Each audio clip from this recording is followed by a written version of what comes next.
ভারতীয় জনতা পার্টি যখন সুরিন্দর সিং আলুওয়ালিয়াকে প্রার্থী করলো, বাংলা পক্ষ নিশ্চুপ কোথায়? আমি তো বলছি বাংলা পক্ষ সহযোদ্ধারা শিলিগুড়ি থেকে, মানে যারা এই সুরিন্দর সিং আলুওয়ালিয়া নামক বাংলা বিদ্বেষী, বাঙালি বিদ্বেষী, পশ্চিমবঙ্গের ঐক্য বিদ্বেষী এই যে বদমাইশটা, ঠিক আছে, ওখানে বাংলা ভাগ করতে চায়, বাংলা পশ্চিমবঙ্গকে ভাগ করতে চায়, সে ক্যান্ডিডেট আসানসোলে এমপি হবে, রিপ্রেজেন্ট করবে পশ্চিমবঙ্গকে।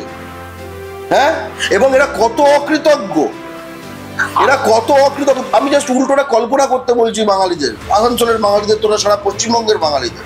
তুমি ধরো এই যে মহারাষ্ট্রে কাজ করতে গেছো, মুম্বাইতে, কর্ণাটকে কাজ করতে গেছো, কত ফ্যামিলির ছেলে, বাঙালি ছেলে ফ্যামিলি গেছে, তুই জন্মেছো পশ্চিমবঙ্গে, ওখানে কাজ করতে গেছো, জাস্ট লাইক আলুওয়ালিয়া, মানে এক জীবনে। তারপরে তোমার বয়স যখন 60-65 হয়েছে, তুমি গিয়ে মহারাষ্ট্র ভাগছে ভোটে দাঁড়াচ্ছ, তুমি গিয়ে কর্ণাটকও ভাগছে ভোটে দাঁড়াচ্ছ। এটা করতে পারতে? কর্ণাটক মহারাষ্ট্র তোমায় এতগুলো ভাগ করে দিত। আসানসোলের বাঙালিদের জন্য বাংলা পক্ষের কি বক্তব্য? ঐক্যবদ্ধ হন।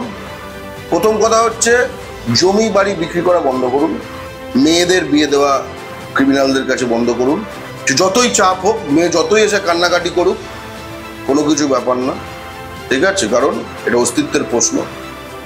3, এলাকায় বাংলা পক্ষে যোগ দিন, যাতে কিনা যে বিভিন্ন মাইন্স থেকে শুরু করে যে বিশাল শিল্পাঞ্চল যেখানে বহিরাগতদের ঢুকিয়ে দেওয়া হচ্ছে, বাঙালিদের কাজ দেওয়া হয় না, একখানা জাতি বিদ্বেষী পলিসি অনুযায়ী, এটাকে ব্যর্থ করতে হবে। এবং যেরকম আপনারা পশ্চিম বর্ধমানে পার্সেন্টেজে কমেছেন, এবং নিশ্চয়ই পার্সেন্টেজে আপনাকে আইন মেনেই কমানো হয়েছে, আমি ধরে রাখছি, কারণ আপনি এর ফলে তো লক্ষ লক্ষ লোক জেলের মধ্যে নেই আপনাকে কমিয়ে দেওয়ার জন্য। বাংলা পক্ষের হাত ধরুন, আমরা আইন মেনেই আপনাদের পার্সেন্টেজ বাড়িয়ে দেবো আপনার, তখন কিন্তু কোনো ক্রিমিনাল যেন চ্যাঁভ্যা না করে। সুরিন্দর সিং আলুওয়ালিয়া সম্বন্ধে আরেকটা অভিযোগ, তিনি যখন বিয়ে করেন তিনি পালিয়ে বিয়ে করেছিলেন, আপনার মন্তব্য?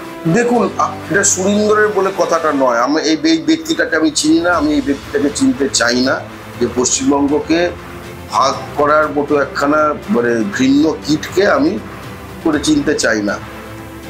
আমি শুধু বলতে চাই, আগামী দিনে বাঙালি নারীরা যেন এই বাংলা ও বাঙালির শত্রু ক্রিমিনাল কীটগুলোর থেকে সাবধানে থাকে। সব বাঙালি মেয়েরা, তুমি একখানা কোন জাতির তুমি সন্তান সন্ততি তোমরা, আর এইসব ক্রিমিনাল কীট